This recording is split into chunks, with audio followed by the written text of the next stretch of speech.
4 বছরেই মোটরবাইকের চালক। মোটরবাইক চালানো এত সহজ কথা নয়, চালাতে হয় খুব বুঝে শুনে। একটু ভুলের কারণে একবার দুর্ঘটনা ঘটলেই সর্বনাশ।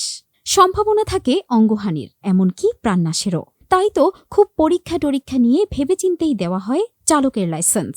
কিন্তু কি অবাক কাণ্ড! ইউপিআইয়ে প্রকাশিত একটি খবরে দেখা যায়, দিব্যি দ্রুত গতিতে মোটরবাইক চালাচ্ছে মাত্র 4 বছর বয়সের এক শিশু মেয়ে। পিছে যাত্রী হয়ে বসে আছে বাবা। ঘটনাটি ঘটেছে চীনের হাইনান প্রদেশের হাইকু এলাকার একটি রোডে। একজন পর্যটক শিশুটির মোটরবাইক চালানোর দৃশ্যটি ভিডিও করেন।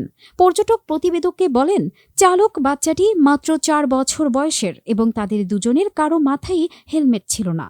প্রশ্ন জাগতে পারে, এত ছোট বাচ্চা কিভাবে এটা করতে পারে? তাকে লাইসেন্সই বা দিল কে? ভিডিও ধারণকারী এ ব্যাপারে অবশ্য পরিষ্কার কিছু বলতে পারেননি। পুলিশ এ ব্যাপারটি সম্পর্কে জানে কিনা তাও সঠিক জানা যায়নি। এত ছোট বয়সে মোটরসাইকেল কেন? সাইকেল চালানো ঝুঁকিপূর্ণ।